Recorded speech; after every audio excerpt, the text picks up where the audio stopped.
Hello everybody. In last session, we covered so many contents of this chapter, Introduction to Ubuntu Linux. Ken Thompson and Dennis Ritchie. Oh yes, what is operating system? Mediator between user and computer. Up to now, we are using Windows. Now, Unix, Linux, and so on. Freedom of choice, Apple OS, Linux.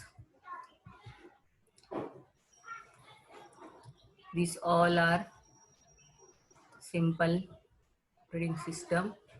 We already covered the last session. We start the accessing data or Ubuntu. What is Ubuntu? Ubuntu is the name of company which launched the Linux operating system.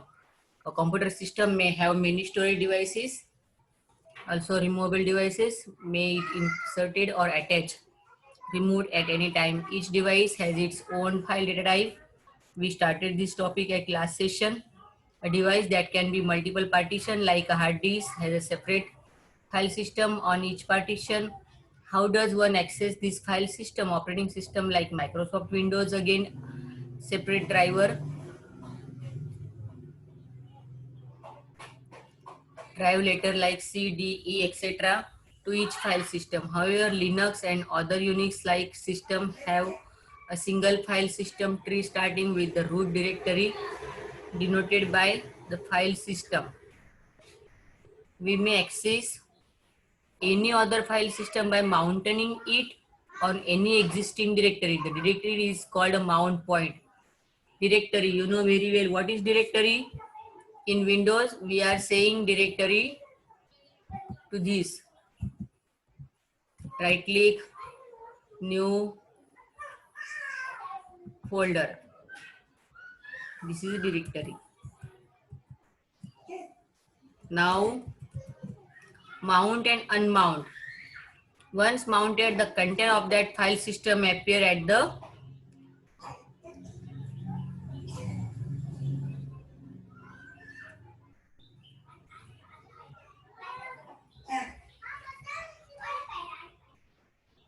Once mounted, the content of the file system appear as the content of the mount point directory.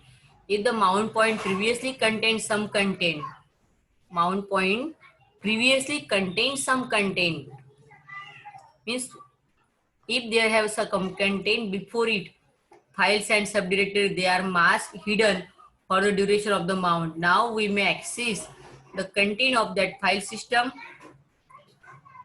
from the mount point directory. When we no longer need to use file system, we may unmount it. At the point the original content of the mount point directory get unmasked, become a visible.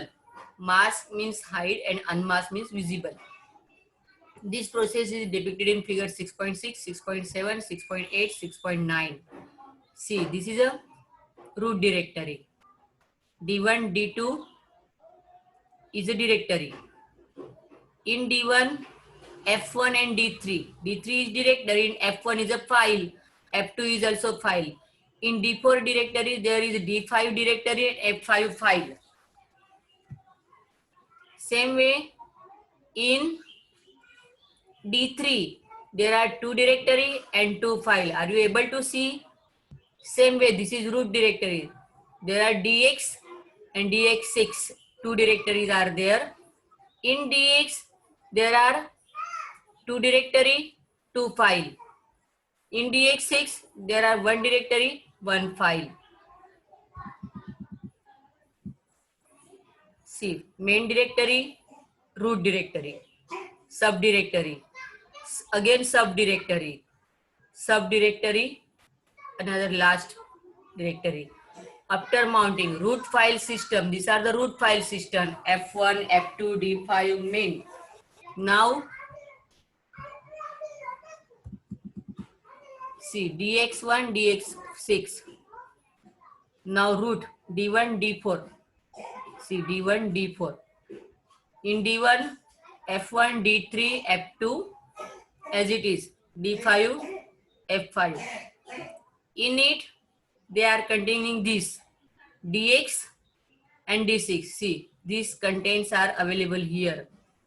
In DX, FX, DX3, DX4, FX, DX3, DX4. After mounting second file system, this file system is mounting here, and this after unmount the file system. When we unmount file system, it will again come as it is. F1, D3, D6, D7, F6.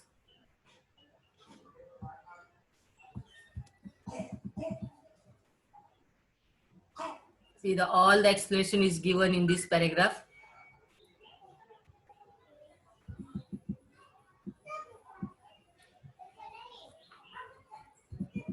Figure 6.6 shows the root file system. Figure 6 shows the file system and another device.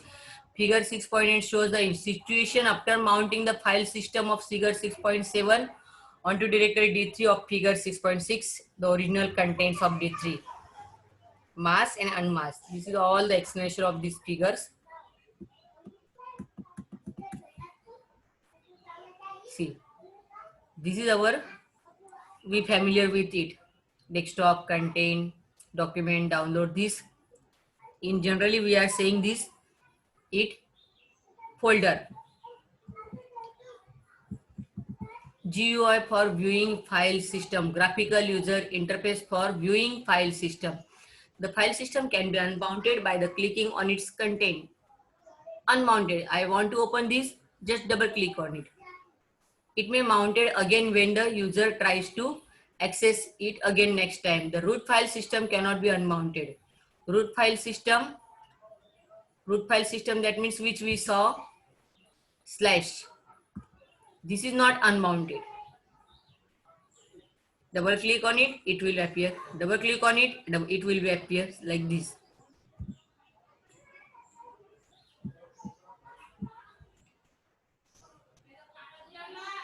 Removable devices are automatically mounted when they are inserted. Read-only media file like optical disc can be unmounted by simply removing the ejecting them.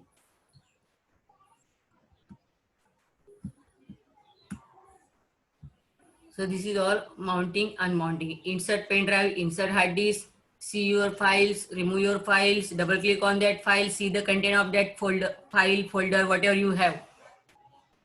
Of course, all this procedure can also be carried out using commands. It is also possible to configure the system to mount file system a particular mount point automatically every time the system boots. By default, the system mounts after other fixed and removable devices in file systems and directory. See, Windows file, X Windows system.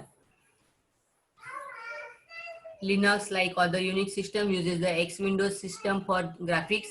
This system provides the basic graphics capabilities in device independently. It has two components. The X server provides graphical display facility as well as input facilities, keyboard, mouse, those screen and other input media. The X client is program that use capabilities of the X server for the graphics. The client and server communicate through the networking system. As a result, the X Windows environment is very flexible. Any client running or any computer cannot connect to the any server running on any computer. What is server client? This is a new word for you. Server means a main system. Client means the system, another system which connect to that server, to another system. This makes it any client running or any computer cannot connect to any server running on any computer. This makes it very easy to provide the facility of accessing system remotely. Remote, we can use our remote control to change the channel of TVs. Same way we can access the another system from our system. That's why it's called remotely. We can access another system with the remote connection. Remote computer even taking control of the remote system. The X Windows system only provides a primitive graphical capabilities.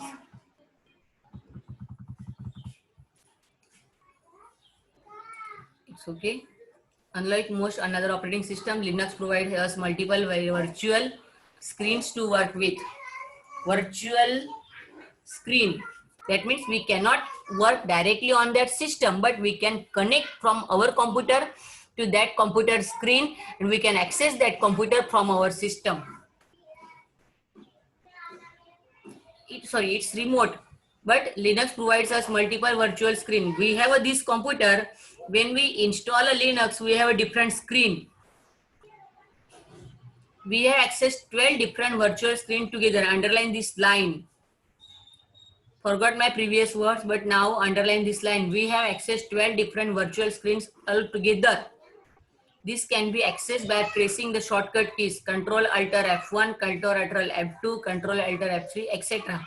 The first 6 of these screens are text mode screen. Underline it. Linux have a 12 virtual screen like this. When we install Linux in our system, this is our desktop.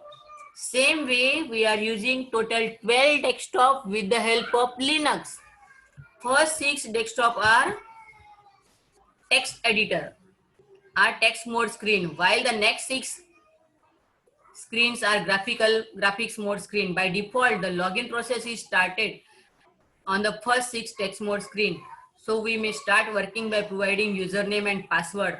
The default graphical session start on 7th screen. Default, because first 6 are text mode, another 6 are graphic. The default graphical session is always start from 7th screen. Why do no sessions are started by default on other graphical screen? We are free to start graphical session on them. All text as well as graphical mode sessions are independent on one another. It is like having 12 computers in one. This line is very important. Components of GUI, graphical user interface. Which are the components of this screen? These are the notepad. These are the application, VLC media player. This is the computer icon. Blank area of the screen is called desktop. Folder, icons are the components of the GUI. But here we are going to see Linux GUI component. With most other operating system, we are limited using only one full screen window at a time. Thus, if you work call from another large window at a time, you are forced to constantly juggle between the windows or resize them. Smaller size has to be. So we have multiple full screen windows open in. This is simple components of GUI. See, these are the components of the GUI. You know very well. Minimize button, restore button, close button. See, menu bar. This is a menu bar where file, edit, view, open, save. Minimize button, title bar, vertical scroll bar, tool bar. This is the application window. Horizontal scroll bar, status bar. Components of Ubuntu Windows. So these are the component of Ubuntu window, and these are the component of GUI. GUI means graphical user interface, where we are able to see the content of the computer in picture or graphics mode. Today we will conclude this session here. Thank you very much. We will continue this content again in next session. Thank you.